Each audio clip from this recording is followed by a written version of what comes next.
एक साधु देश भ्रमण के लिए पैदल निकला हुआ था। एक बार रात हो जाने पर वो किसी गांव में आनंद नाम के व्यक्ति के दरवाजे पर रुका। आनंद ने साधु की खूब सेवा की। दूसरे दिन आनंद ने बहुत सारे उपहार देकर साधु को विदा किया। साधु ने आनंद के लिए प्रार्थना की, भगवान करे तू दिनों दिन बढ़ता ही रहे।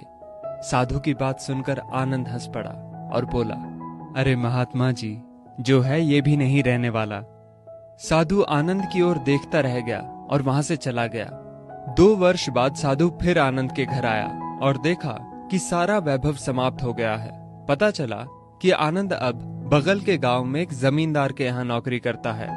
साधु आनंद से मिलने गया। आनंद ने अभाव में भी साधु का स्वागत किया। झोपड़ी में फटी चटाई पर बिठाया, खाने के लिए सूखी रोटी दी। दूसरे दिन जाते समय साधु की आंखों में आंसू थे। साधु कहने लगा, हे भगवान, ये तूने क्या किया? आनंद पुनः हंस पड़ा और बोला, महाराज, आप क्यों दुखी हो रहे हैं? महापुरुषों ने कहा है कि भगवान इंसान को जिस हाल में रखे, इंसान को उसका धन्यवाद करके खुश रहना चाहिए। समय सदा बदलता रहता है और सुनो, ये भी नहीं रहने वाला। साधु मन ही मन सोचने लगा, मैं तो केवल भेष से साधु हूँ, सच्चा साधु तो तू ही है आनंद।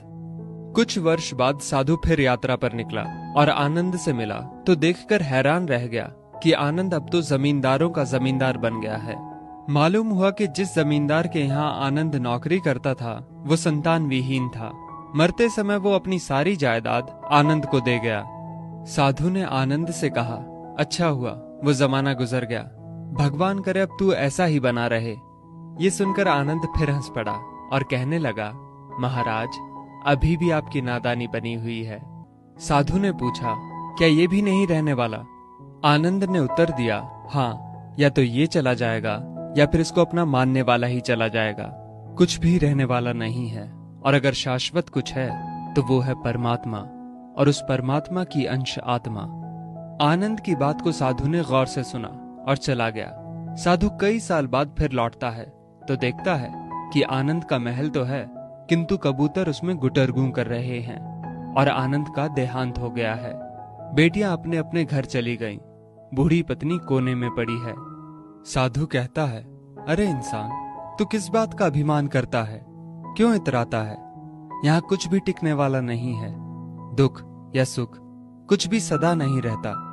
तू सोचता है पड़ोसी मुसीबत में है और मैं मौज में हूं, लेकिन सुन, ना मौज रहेगी और ना ही मुसीबत। सच्चे इंसान वे हैं जो हर हाल में खुश रहते हैं। मिल गया माल तो उस माल में खुश रहते हैं, और हो गए बेहाल तो उस हाल में खुश रहते हैं। साधु कहने लगा, धन्य है आनंद तेरा सत्संग, और धन्य है तुम्हारे सतगुरु।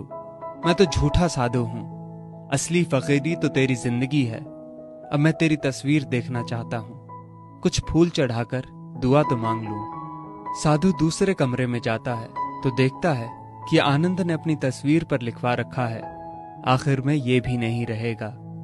खूबी और खामी दोनों ही होती है हर इंसान में। जो तराशता है उसे खूबी नजर आती है, और जो तलाशता है उसे खामी नजर आती है।